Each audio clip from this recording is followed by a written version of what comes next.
My name is Myosen, Marcia Olsen. I'm a Zen teacher and co-founder of Joshu Zen Temple. I'd like to talk about marriage and family from the viewpoint of Buddhism. And I've entitled my talk, Path of Marriage, Path of Compassion. In Buddhism, it is taught the cosmos is made up of two forces, the force of expansion and the force of contraction. These two forces are the basis of Buddhist teaching. We see these two activities, these forces, at work in our lives and in our world. We can view human life through this teaching. Let's take a look at the path of marriage. We don't need to look very far to find the spiritual path. So many of us are engaged in the path of marriage. The path of marriage is the spiritual path. That's why I like to call it a path of marriage. We know the path of marriage is not always easy. The blue sky is not separate from the clouds. If we're not willing to navigate the sky for fear of the clouds, then we're missing the whole trip. The entire ocean is contained in one drop of water. When a man has a woman, he has all women. And when a woman has a man, she has all men. The path of marriage provides an enormous opportunity to grow. How deeply are we engaged in this path? Are we engaged at all? The path of marriage is the path of compassion. The path of compassion is always before us, but it must be walked. So we have these two forces, or two activities, the male activity and the female activity. The force of expansion is the male activity, or the activity of expansion. Force of contraction is the female activity, or the activity of contraction. These two forces are equal, but opposite in nature. The path of marriage means that the male activity and the female activity engage with one another's activity or function. The function of expansion and the function of contraction are opposing forces, yet they need each other to fully function. The function of a woman is different from the function of a man. What a great world. What a wonderful cosmos. A woman has her way of helping, and the man has his way of helping. A woman has her way of compassion, and a man has his way of compassion. Both ways of compassion are equally important. One is not less important than the other. What is the purpose of a man's love? And what is the purpose of a woman's love? We need a greater appreciation of both the man's love and the woman's love, which are different from each other. A man's love embraces from the outside. A woman's love embraces from the inside. This applies to a number of roles, functions, attitude, and on down the list. But we should not fixate there. Sometimes the opposite is true. Sometimes a husband and wife switch roles in order to help one another walk the path of compassion, in order to help one another continue walking the path of unified activity. This path leads to greater spiritual development. How does the woman help the family and maintain the health of her family? She has her way of accomplishing this. How does a man help his family and maintain the health of his family? He has his way of accomplishing this. Together, the husband and the wife help the family and maintain the health of the family. Together, they can accomplish the goal. Together, they have integrated their different ways of functioning into a unified purpose of helping the family. They work together to maintain the health of the bodies of their dear ones, but just as importantly, they are also helping the morale and spirits of their dear ones. Children can be more successful in life with this firm family foundation. We know this is true. This is critical. In this way, the husband and wife help themselves, they help the children, and they help the entire family walk the path of compassion. There is much pain in this world. When there is a strong foundation of family to uphold the spirit of family members, the pain of life is much easier to bear. One can be more successful in life when one has a strong foundation. This is true for all family members. This foundation is love and caring, provided by the male activity of expansion and the female activity of contraction, as well as making the pain of life easier to bear. This foundation also creates greater opportunities for experiencing happiness and for all family members to put down roots and grow. When we observe the function of the male and the function of the female, and we take note, then we can see how interesting, actually how fascinating, is the function of the cosmos.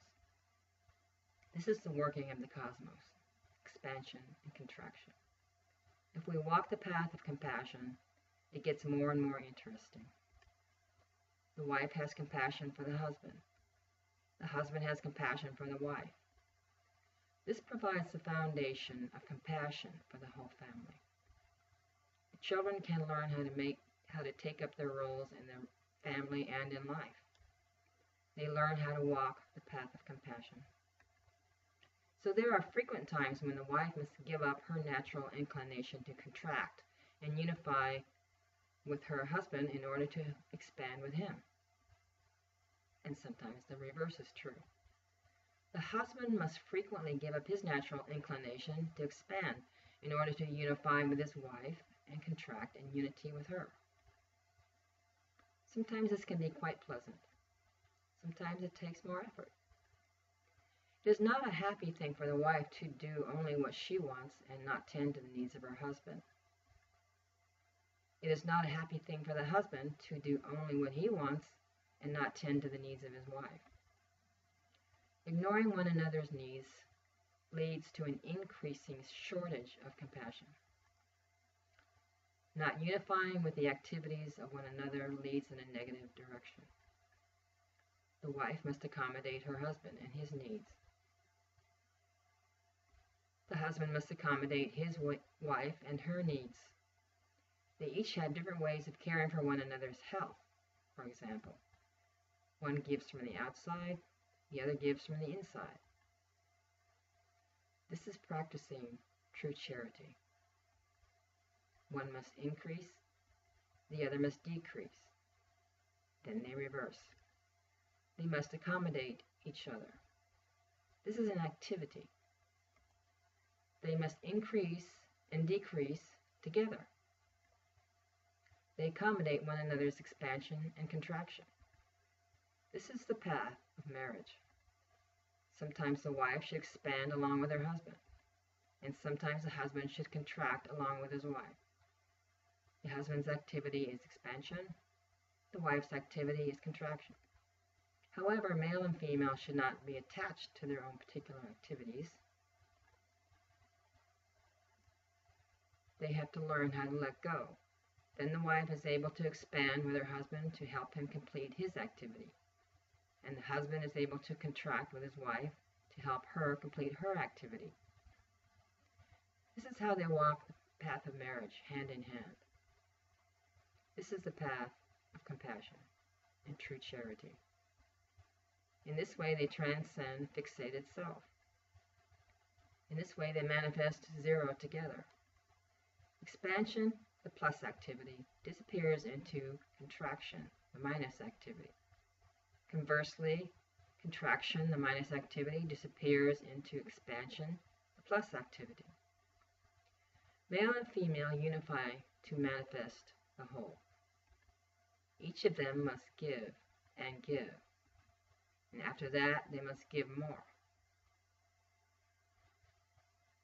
This is where one manifests true charity, giving self to the other and the other's needs. The path of compassion is an active path. The path of compassion is an activity to be undertaken on a daily and hourly basis. The path of compassion is not passive. This activity of compassion needs attention and thoughtfulness. One cannot be passive. One cannot be lethargic and expect to walk the path of compassion. This path of compassion deserves our energy and our focus. Physical love is one important way the wife and husband comfort one another and adjust to one another's needs. Here too, one may need to increase and the other may need to decrease. Both make the effort. Children learn by words, by what they are told, but children mainly learn by what is unsaid. Of course, we see many times that children have very strong minds completely apart from their parents, but we still need to guide them as best we can. With patience, it does eventually help. When the mother and father undertake the path of compassion, this supports the happiness and well-being of the children. Children can thrive in an atmosphere of compassion, feeling secure in the foundation of love and stability of the family. It takes effort and some sacrifice to walk this path. And throw in a little humility. Parents are the heroes of the family. To a child, the parents are the world. They are the children's heroes.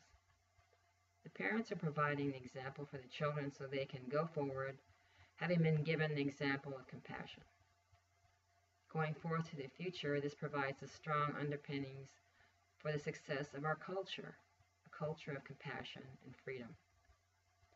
Families who are following scriptures such as the Bible, New Testament, Old Testament, Bhagavad Gita, Buddhist scriptures, or any wisdom books of their choosing, might enjoy having some quiet and peaceful time after eating dinner together as a family to devote to reading these books out loud and meditating on them every day together. It can be on the light side or the more serious, maybe 5 or 10 minutes or whatever the family decides. Maybe have a healthy dessert as a pleasant reward afterward, just a thought. Maybe a minute or two could be incorporated into the family meditation period to reflect and affirm one's role and one's activity within the family. Perhaps it would be good for the children to be encouraged to do a little of this and affirm themselves in their role as part of the family. Wouldn't Jesus say, love your marriage partner as yourself? Love your spouse as yourself? Love your children as yourself? I like to meditate on the question, how do I realize my spouse as myself? Or how do I realize my child as myself? I temporarily dissolve myself into the other, completely in meditation. There are many times when I can experience greater love and compassion and a feeling of oneness with that family member when I do this. It is a good thing to channel one's energy into the path of marriage and the path of family. They are one and the same, the path of compassion, the path of true charity.